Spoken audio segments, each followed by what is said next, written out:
Okay, today we're going to move on to Hume's argument concerning induction in earnest. We've got quite a lot to cover here, and I've prepared quite a lot of slides for you, but I'm not going to be going through them all in detail. I shall allude to them as we pass and leave you to read them at your leisure. So first of all, let's have a quick look at how Hume gets to the topic of induction in the Treatise. And in the Treatise, he approaches the topic from the direction of causation. We've seen before how he develops this theory of relations, and one of the important implications of his theory of relations is that probable argument, is particularly concerned with the relation of causation. So in Book 1, Part 3 of the Treatise, he starts off analysing the concept of causation and quickly goes in the direction of induction.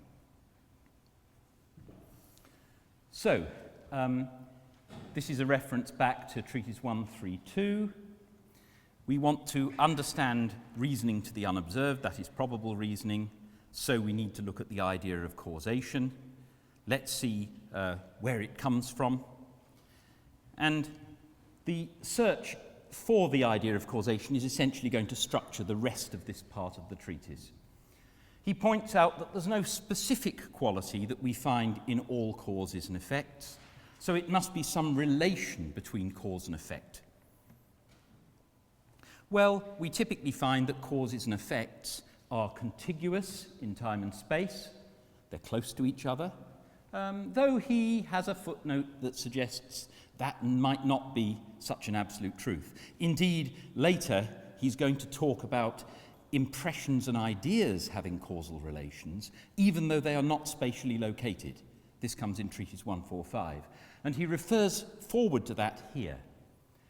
We also find causes to be prior to their effects, though Hume gives an argument for that, but he doesn't seem to want to insist on it very much. He says, well, if you're happy with this argument, that's fine. If not, don't worry about it, let's move on. What's clear is that Hume's real interest is in the other component of the idea of cause. Now, this passage is quite a famous one, but it's commonly misinterpreted. Shall we then rest contented with these two relations of contiguity and succession as affording a complete idea of causation? By no means. An object may be contiguous and prior to another without being considered as its cause. There is a necessary connection to be taken into consideration, and that relation is of much greater importance than any of the other two above mentioned. That is contiguity and priority. Now, it's commonly read here. People commonly look at this passage and say, there you are. Hume's a believer in necessary connection as part of causation, not just constant conjunction, as he's famously alleged to reduce causation to. Actually, this passage says nothing of the kind. He's not mentioned constant conjunction yet. He's saying that there is something in addition to individual contiguity and individual priority. He's looking at single cases of causes and effects so far. And now what he's trying to do is find this elusive element, the necessary connection. He realizes that you can easily have two things close together and one following another without it being the cause. So he now goes off to look for this extra element that he's called necessary connection. So we'll see a reference back to that passage before long. Now, he says, rather puzzlingly, that since I've no idea where I'm going to find this extra element, I'm going to go beating around neighbouring fields and try and find it. Hope something turns up. And the first neighbouring field he goes to is the causal maxim. It is a general maxim in philosophy that whatever begins to exist must have a cause of existence. And then he asks, why is it that we believe that? He comes to the conclusion that it is not provable, it's not intuitively true, and it's not demonstrable. So he seems to hint in this last passage that it must arise from experience. It must be that experience gives rise to this idea that whatever begins to exist must have a cause. Actually, he never returns to this question. So it remains a little bit elusive exactly what he thinks. I think the textual evidence is, and I explained this more fully in last year's lectures, which you can look at if you wish, that Hume did in fact think that experience gives us reason to believe that everything that begins to exist has a cause. Okay, having left that behind, he then goes on to discuss the nature of causal reasoning, and here in 135, in the first paragraph, he sets out an agenda for the next few parts of the treatise. Here, therefore, we have three things to explain, viz. First, the original impression, secondly, the transition to the idea of the connected cause or effect, thirdly, the nature and qualities of that idea. So he's focusing on a causal inference, as he says, from the impression to the idea, an inference where we get the impression of a cause and we infer the effect. So we form a lively idea of the effect. And he's going to discuss in the following sections the nature of this inference. So 135, we get this rather strange title, Of the Impressions of the Senses and Memory. That seems a bit odd because the memory doesn't give impressions, it gives ideas, lively ideas. But his main point seems to be that ideas of the memory are sufficiently lively that they can play much the same role as sensory impressions. So when we infer that something is going to happen, we can either appeal to things that we sense or things that we remember, and they have much the same effect in terms of our belief. So let's just recap where we've been and how we've got here. This is how we get to Treatise 136. He's seeking to understand the idea of necessary connection. That leads him to ask why we conclude that particular causes must necessarily have particular effects and why we form an inference from one to another.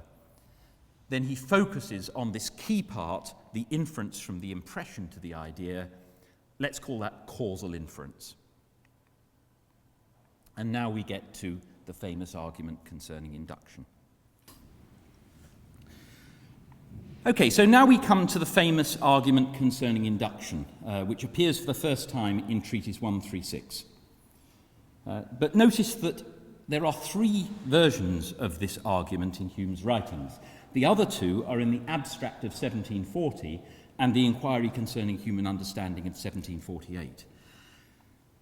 What's particularly interesting here is that the abstract argument, which appeared only about 9 months or so after Hume had published the first book of the treatise, the version of the argument there is nearly as long as the version in the treatise, even though the abstract is a tiny piece of work compared to the treatise books 1 and 2, of which it was supposed to be an abstract.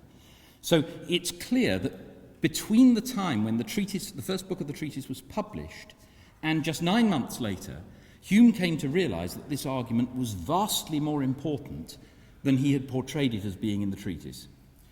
In the Enquiry, this argument becomes the centerpiece of the whole work. Section 4 is one of the longest and almost certainly the key part. If you look for the part around which the others turn, it's the most important.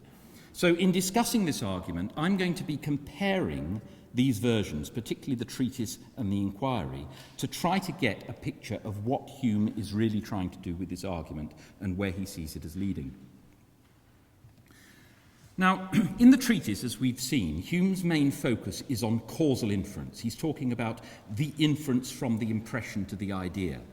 That is, you get an impression of an A, you see an A, you find yourself inferring a B, so you form a lively idea of a B. And that's rather narrow. In the abstract and the Enquiry, Hume starts the argument very differently. He says, what is the nature of that evidence which assures us of any real existence and matter of fact beyond the present testimony of our senses or the records of our memory? So he's not just asking about causal inference, he's asking about any inference at all that goes beyond what we perceive or remember. Any probable inference. And we'll see later that enables the argument to be significantly streamlined. The first thing he does in both the abstract and the Enquiry is to argue that all such inference, let's call it inductive inference or probable inference or matter-of-fact inference, or any such inference depends on causal relations. So now he can go on with his discussion just as in the treatise, where he started with causal inference. But the great advantage of making this initial step is that any conclusions he now reaches about causal inference will apply to any probable inference, any inference that goes beyond memory and senses. So, in the treatise, Hume argues like this. He says, well, any causal inference, the first point about it is it cannot be a priori, because we can conceive of things turning out differently. When we see an A and we infer a B, we can at least conceive that A could have happened without B. So the inference from A to B cannot be a priori. Now, in order to argue like that, Hume has to be taking for granted that any a priori inference would yield total certainty. And if you think about it, that's not so obvious. Hume takes it to be obvious, at least he seems to there, but it isn't. Why shouldn't an a priori inference sometimes yield just probability? Like when you throw a die in the air and you judge that each side has a 1/6 probability of coming down face up. That looks kind of a priori. Why shouldn't it be? But it yields probability, not certainty. So there's a slightly unfortunate assumption here in the treatise argument. Now, in the abstract and the inquiry, Hume argues more strongly. To start with, he brings in a thought experiment. He imagines Adam, just created by God, trying to imagine what will happen when one billiard ball hits the other. This is actually from the abstract where he brings in this example. And put yourself in Adam's position. You've never seen one thing strike another before in your life. You've only just been created with the faculties that God's given you. They're very good faculties, as human faculties go, but you've got no experience, no memory to call on. How could you know what will happen when one ball hits the other? And Hume says, no way you could. You can guess what might happen, but any guess will be completely arbitrary. You've no better reason for choosing one thing rather than another. Perhaps this ball will move, perhaps that one will jump up in the air, perhaps this will turn into an elephant. No, he hasn't seen elephants yet. But goodness knows what will happen. Anything could. So the argument that Hume is giving here, notice that it is different from the one in the treatise. He's not just saying you can conceive of other things happening, therefore this inference can't be a priori. He's saying, a priori, you can't give any reason for this happening rather than something else. Your choice is completely arbitrary, therefore you haven't got an a priori inference there. Were any object presented to us, and were we required to pronounce concerning the effect which will result from it, without consulting past observation, after what manner, I beseech you, must the mind proceed in this operation? It must invent or imagine some event which it ascribes to the object as its effect, and it's plain that this invention must be entirely arbitrary. So in the inquiry, he actually spends quite a lot of time spelling out this argument. And it seems to me, at any rate, to be a lot stronger than the corresponding argument in the treatise. Okay, reverting back to the treatise now, Hume explains what kind of experience causal inference is based on. He said that it can't be a priori, that it must be based on experience. What kind of experience? Well, experience of regularities. We see A followed by B again and again, and then when we see an A, we naturally infer a B. That's how it goes, isn't it? Oh look, we've just discovered a new relation betwixt cause and effect when we least expected it. This relation is their constant conjunction. Now, remember that passage that I mentioned before and said it was commonly misinterpreted, the one that has necessary connection in capitals? Well, notice this one has constant conjunction in capitals, and it's clearly alluding back to that earlier sentence. Look also at the content of this. Contiguity and succession are not sufficient to make us pronounce any two objects to be cause and effect unless these two relations are preserved in several instances. That is, there is a constant conjunction. If you read this passage with the earlier one from 1.3 to 11, they are clearly referring to each other. So there's no evidence here for any view of causation as involving something other than constant conjunction, but we'll be discussing that in a later lecture. So how does constant conjunction help? How can that give rise to the idea of necessary connection that Hume's seeking? Well, this is quite an important passage. I put it here. It's more really to do with the discussion of causation than induction, but it's actually a very nice epitome of Hume's thought. Perhaps 'twill appear in the end that the necessary connection depends on the inference instead of the inferences depending on the necessary connection. Hume will ultimately argue that the idea of necessary connection comes from our making causal inferences. It's not that we make causal inferences because we ascribe a necessary connection. It's the other way round. Okay, so he now poses the question of 136.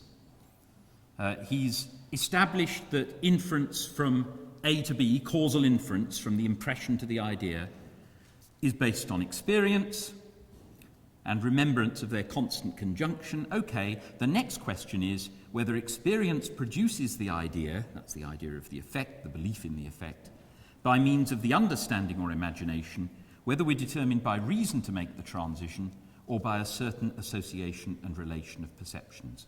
And Hume, of course, is going to argue that it can't be reason and therefore it must be the imagination. And we'll be coming back later to try to make sense of exactly what this all means. Okay, so let's sum up, and this summing up is equally valid for all three versions of the argument. He's shown that inference from A to B has to be based on causation. Knowledge of causal relations all comes from experience. Learning from experience clearly requires that observed phenomena can be extrapolated. I mean, what's the difference between Adam, when he's trying to predict what will happen with the billiard balls first off, and Adam a week later when he's seen lots of billiard balls and is presented with another one? What difference does the experience make to him? Well, it must be, mustn't it, that he is able to extrapolate from the billiard balls that he has experienced to those he hasn't yet. So we can ask the question, do we have any rational basis for extrapolating from observed to unobserved? So in the treatise, what we now get is a very explicit uniformity principle. He says, if reason determined us, that is to extrapolate from observed to unobserved, it would proceed upon that principle that instances of which we have had no experience must resemble those of which we have had experience, and that the course of nature continues always uniformly the same. Now, that's a very famous statement. I actually don't like it very much. I think the formulations that he puts in his later works are better. It gives the impression of a very, very specific principle. But also it's misleading in another way. It says, if reason determined us, it would proceed upon that principle. Which makes it look, doesn't it, that if reason has nothing to do with it, that principle too may have nothing to do with it. It looks like this principle is only need be used if reason is doing the business. If reason isn't, forget about it. But actually, every other mention of this principle gives a different impression. In the abstract and the inquiry, that's very clear. But look, here, even in the treatise, just, 3 paragraphs later, probability is founded on the presumption of a resemblance. No conditionality there. He's saying quite clearly that any argument of this form takes for granted resemblance of unobserved to observed. So in the inquiry, you can see a similar kind of thing. All our experimental conclusions proceed upon the supposition that the future will be conformable to the past. No conditionality there. He's not saying if reason determined us, it would make this assumption. No, we make this assumption when we do it. Also, the principle looks rather vaguer, the supposition that the future will be conformable to the past. It's not come out with a very implausible principle like the treatise. I mean, look at the treatise principle, that instances of which we have had no experience must resemble those of which we have had experience. Come on. Every swan we've seen has been white, so every swan we ever see has to be white. That's surely too strong. Whereas the future will be conformable to the past, much more general. The same kind of laws will apply in the future as in the past.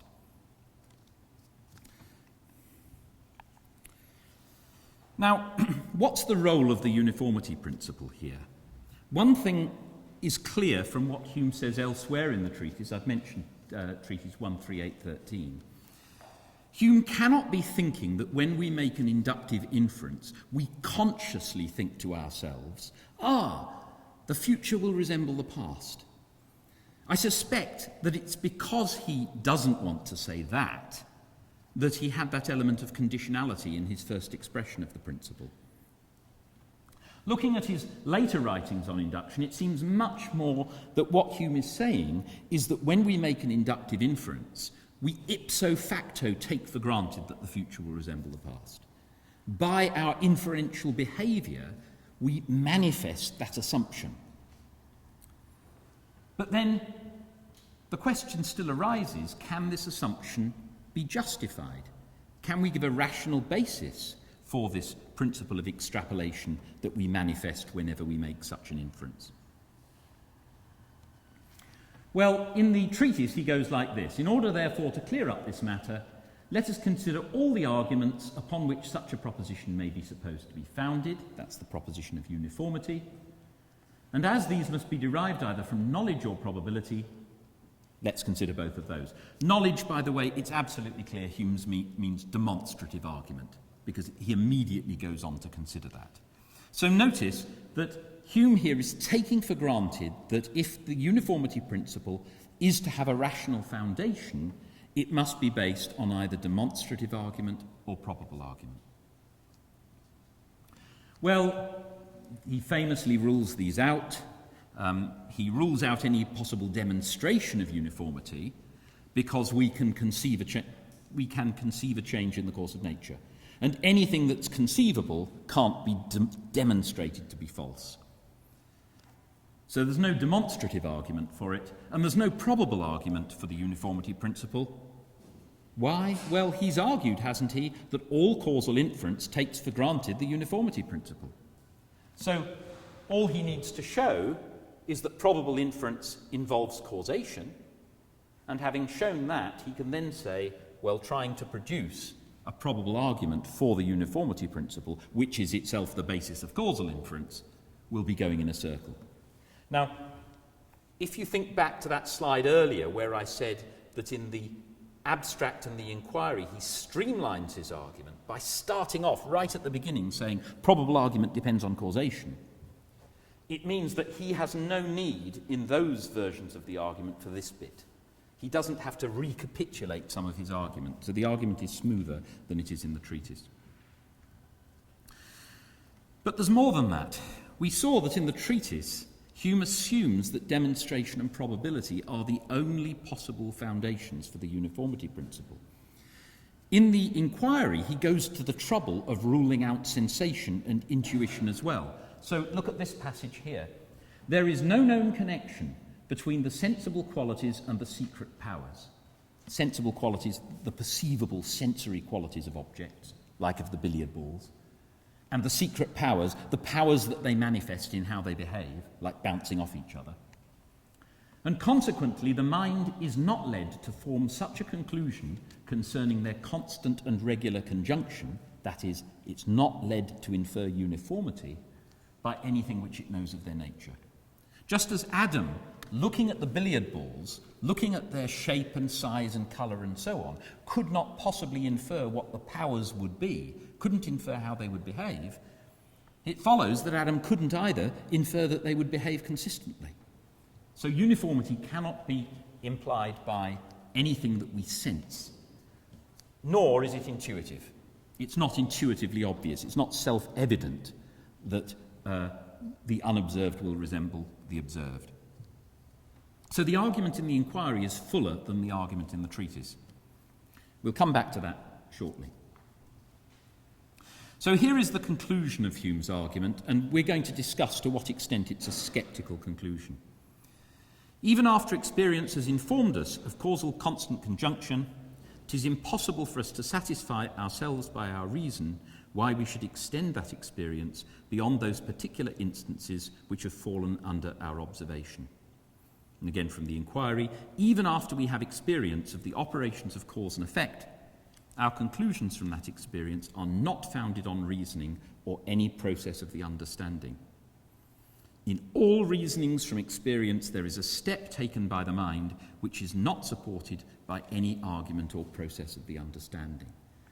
That's the extrapolative step, where we assume that the unobserved will resemble the observed.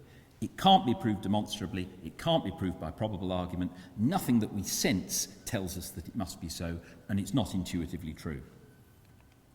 So we've got no way of establishing it.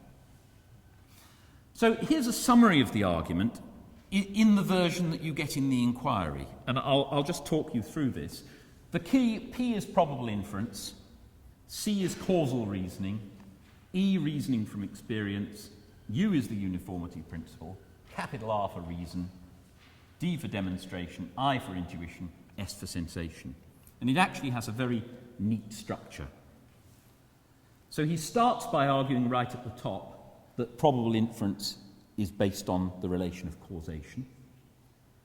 But since the second one down, anything we know about causation is founded on experience, it therefore follows that probable reasoning must be founded on experience. But any reasoning from experience has to be founded on an assumption of uniformity, because only via an assumption of uniformity can you draw conclusions from the past to the future, from the experienced to the unexperienced. Therefore, we get that probable inference is founded on the uniformity principle. And you can see there's a very clear logic to this. Okay, now, since probable inference is founded on the uniformity principle, it follows that you cannot found the uniformity principle on probable reasoning, because that would be going in a circle. So that's the circularity point he makes. But nor can the uniformity principle be founded on demonstration, because we can conceive of it being false. Therefore, the uniformity principle is not founded on reason. But if probable reasoning is founded on the uniformity principle and the uniformity principle is not founded on reason, Hume concludes that probable reasoning is not founded on reason. Now, in the Enquiry, you get these two extra stages, that the uniformity principle cannot be founded on intuition, nor can it be founded on sensation. So I think that nicely sums up the entire argument. Of course, there's a little bit of shoehorning there to fit it into a neat structure, and I'm using the founded on relation in a very wide-ranging way, somewhat as Hume does. And I think this does shed light on how his thought is going. So, in the Enquiry, he seems to be arguing like this: if the uniformity principle isn't founded on sensation, and it's not founded on intuition, and it's not founded on demonstration, and it's not founded on probability, then it's not founded on reason. That seems to be implicitly how Hume is reasoning. And then if you look at this passage, which we've seen before from the Letter from a Gentleman, it's common for philosophers to distinguish the kinds of evidence into intuitive, demonstrative, sensible, in other words, sensory, and moral, i.e. probable.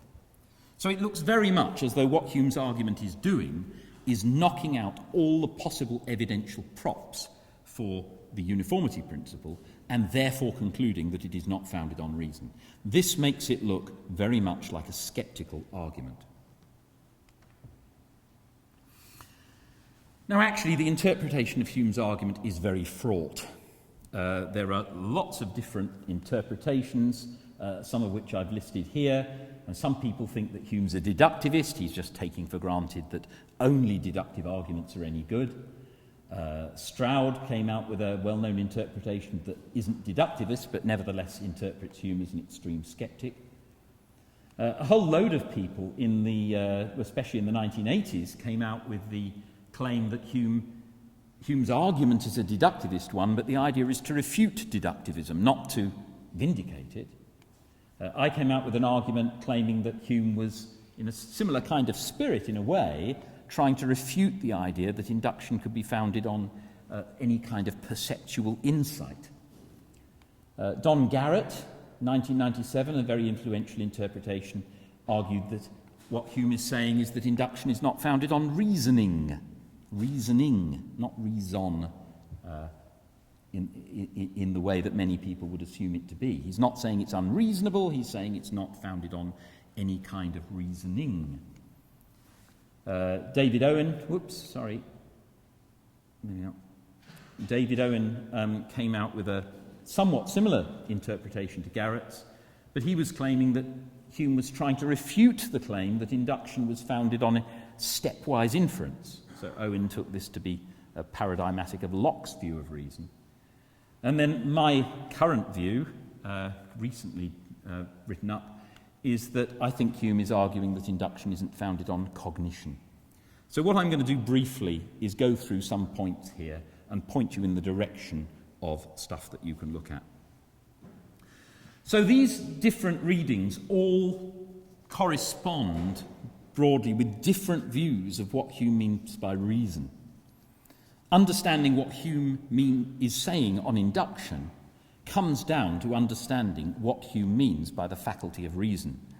I've already said something about that in an earlier lecture about Hume's faculty structure. You can see now why that's quite important. Here are some points to bear in mind. After the argument concerning induction, when Hume is presenting two other very big arguments of his, very important arguments, one of them to do with the external world, one of them to do with morality, he very clearly includes inductive inference as an operation of reason. With regard to reason, the only conclusion we can draw from the existence of one thing to that of another is by means of the relation of cause and effect. What? I thought in 136, Hume, you had said that induction is nothing to do with reason. Yet causal reasoning is not real reasoning, or nothing to do with the faculty of reason at any rate. And here you are saying that reason enables us to draw inferences from the relation of cause and effect. The second quote is even stronger. Reason in a strict and philosophical sense can have an influence on our conduct by informing us of the existence of something which is a proper object of a passion, or when it discovers the connection of causes and effects, so as to afford us means of exerting any passion.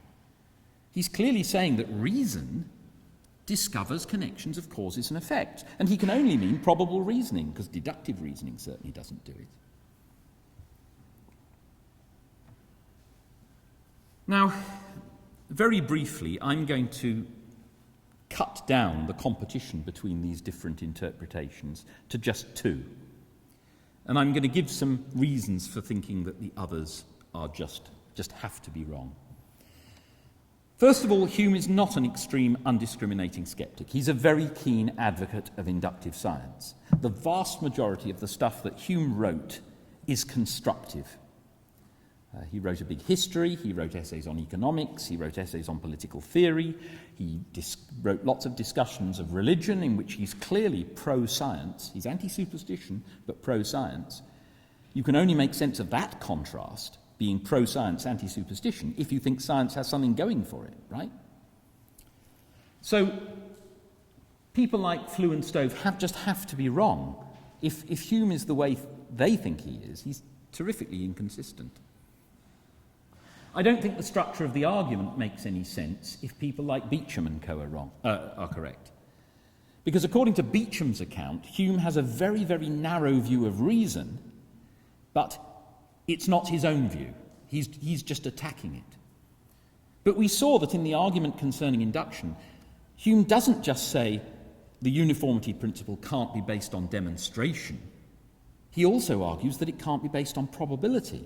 If he started out thinking that probable inference wasn't worthy of the name, that the only kind of inference worth having was deductive inference, then his argument wouldn't make any sense. Both my previous interpretation and that of David Owen face the objection that Hume does not apparently reject the view of reason operative in his argument. This is quite an important point. The vast majority of the interpretations of Hume on induction that have come out since 1975, because they have tried to combine the negativity of Hume's argument with his positive view of inductive science, they've all come out saying, or most of them have, saying that the view of reason that Hume uses in his argument is not his own. What he's trying to do is show that some other person's view of reason, Locke's or Descartes or whatever, can't do what reason is supposed to do, and therefore it's useless. So they've argued that Hume, when he presents his argument in 136, is not actually using his own view of reason. Now, the trouble is, there's nothing in the text where Hume acknowledges that, not at all. And as we've seen, there are cases in arguments that follow 136 where Hume quite explicitly includes inductive inference as part of reason. So I'm just going to reduce the field to two interpretations that conform with that. And those are basically Don Garrett's interpretation and my own one that is coming out in a book edited by Dan O'Brien this year, but I'm happy to make it available to you. So Garrett and I now agree on a fair number of points. He stood for many years arguing that reason is not ambiguous. I disagreed with him. I now agree with him. I don't think it is ambiguous. I also think it's important to realise in discussing this, we'll come back to this when we consider Hume on scepticism, but I don't think we should view Hume as doing the same kind of thing as Descartes tries to do. He sees no obligation to prove our faculties reliable a priori. So, whereas Descartes starts out, when he addresses the sceptic, he says, here are all these sceptical arguments, I'm going to give the match to you unless I can refute you. He tries to refute the sceptic. Now, Hume doesn't do that, and I suggest you go and take a look at the third paragraph of section 12 of the Enquiry, where Hume discusses Cartesian scepticism. And he basically says, if you go the Cartesian way, you're just digging yourself into a pit and throwing away your tools. If you can't trust your faculties without first proving your faculties to be reliable, you've had it. Because the only thing you could use to prove your faculties to be reliable are your faculties. So that's obviously hopeless.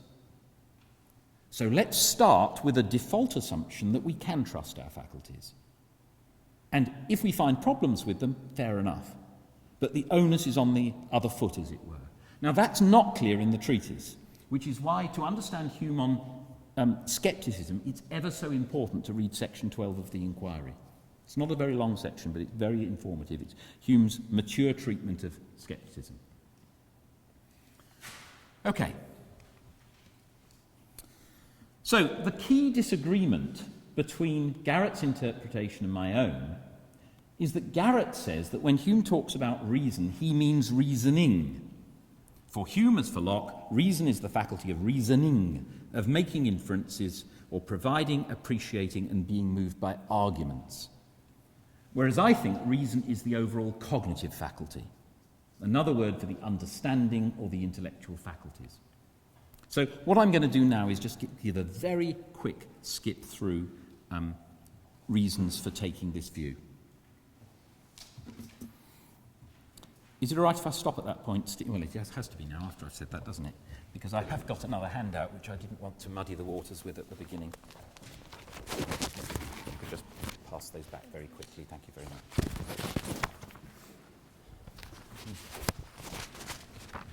I'll be finishing on the hour.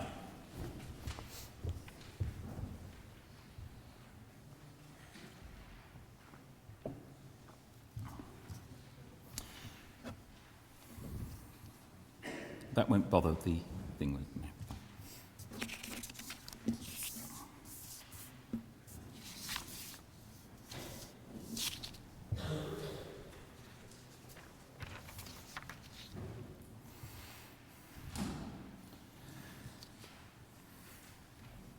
Okay, so let's quickly look at some reasons for being a bit doubtful about Garrett's interpretation.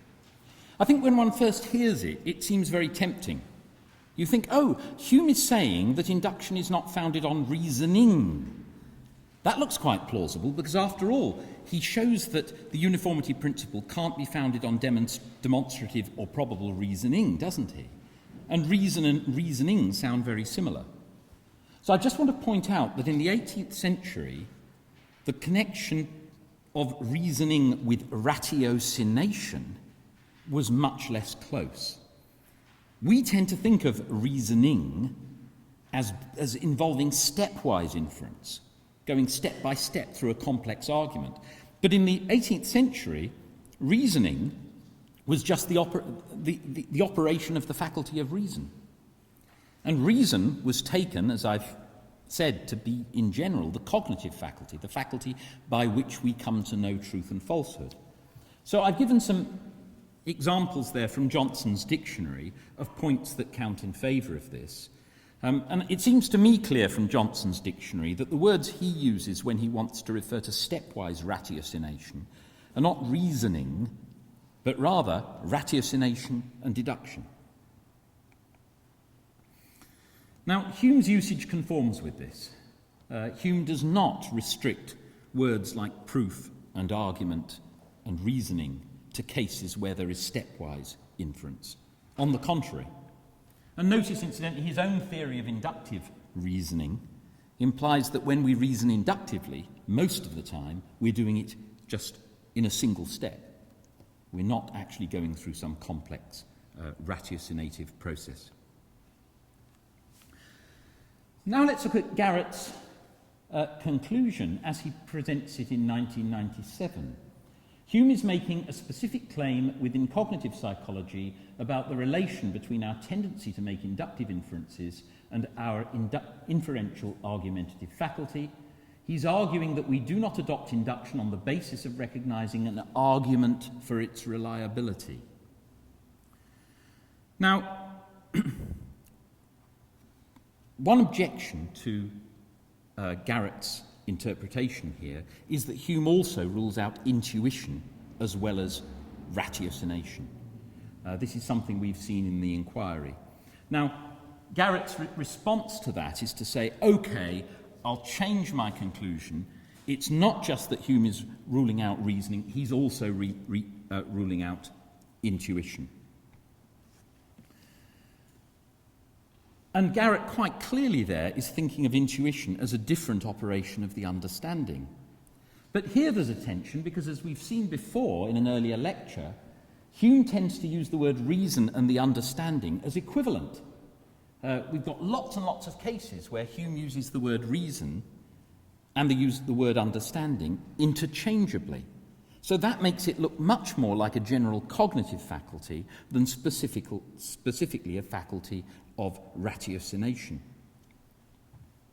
Now, Garrett has actually acknowledged this in a recent discussion that was published this year. We had a kind of debate in Edinburgh on the occasion of Hume's 300th birthday. And Garrett now takes the view, he acknowledges that reason and understanding for Hume are one and the same, but he suggests that Hume uses the word understanding now to refer just to argument. But that doesn't fit with the first book of the Treatise. Right? The first book of the Treatise, Of the Understanding, deals with all sorts of operations involving ideas, as well as inference. So I don't think that's historically plausible.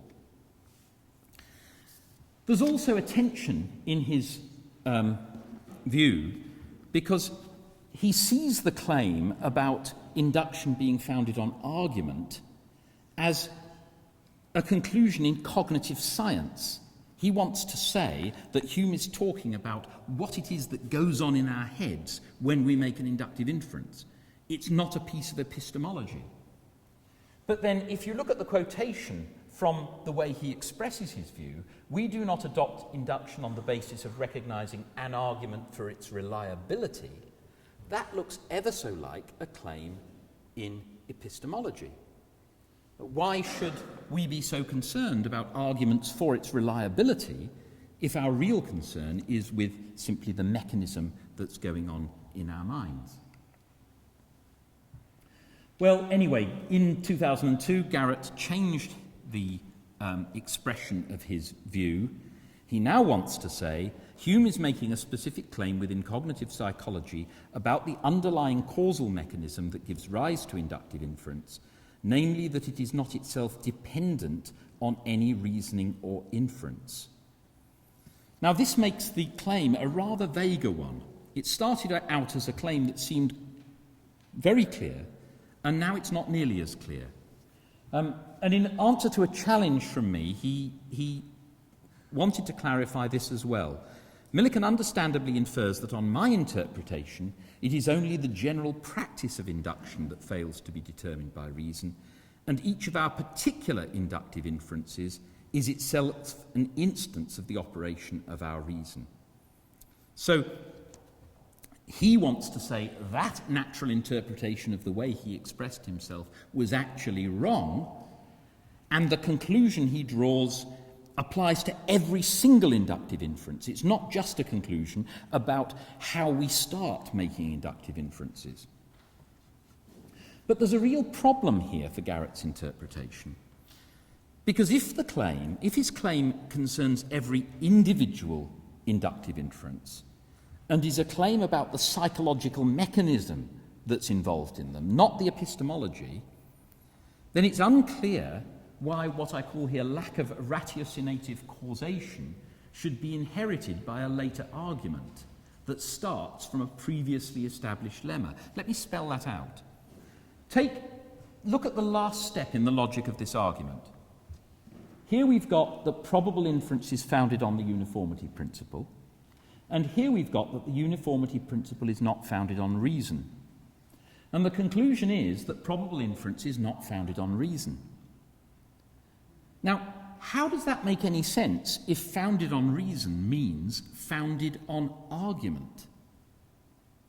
I don't see how it can, because what this is saying is that the uniformity principle is not founded on argument. All right, maybe it's not. Maybe we just imagine it. Maybe God puts it into our minds. Maybe we get it from who knows where. This says probable inference is founded on the uniformity principle. Fine, so that makes it sound as though we argue on the basis of the uniformity principle to do a probable inference. That's entirely compatible with probable inference being founded on argument, namely argument involving the uniformity principle. What's the problem? So basically the inference doesn't work. The fact that the uniformity principle isn't founded on argument, if that's true, in no way implies that something that's founded on the uniformity principle can't be founded on argument. So as an epistemological claim, it makes sense. If you think uniformity principle has no solid foundation and inductive inference is founded on the uniformity principle, takes it for granted, then you can conclude that induction doesn't have a solid foundation. So as an epistemological argument, it makes sense. As an argument in cognitive science, I don't think it does. So we get a non sequitur in Hume's argument, I think, on Garrett's account. Another problem is this. Suppose Hume was trying to show that inductive inference is not founded on argument, and that's it. It's not founded on ratiocination, stepwise inference. Why should Hume restrict his attention to good argument? Maybe induction could be founded on bad argument. Why not? Well, Hume obviously recognises that arguments can be bad. Here are some examples from his texts. And Hume actually goes to the trouble when he's discussing the causal maxim of ruling out various would-be demonstrative arguments for the causal maxim. But if we were able to have an argument for the causal maxim, that everything that begins to exist must have a cause, then plausibly we can also use that as a basis for induction. Well, that's exactly what Richard Price did in 1758. The conviction produced by experience, in other words, induction, is built on the same principle because we see intuitively that there being some reason or cause of the constancy of event, it must be derived from causes regularly and constantly operating.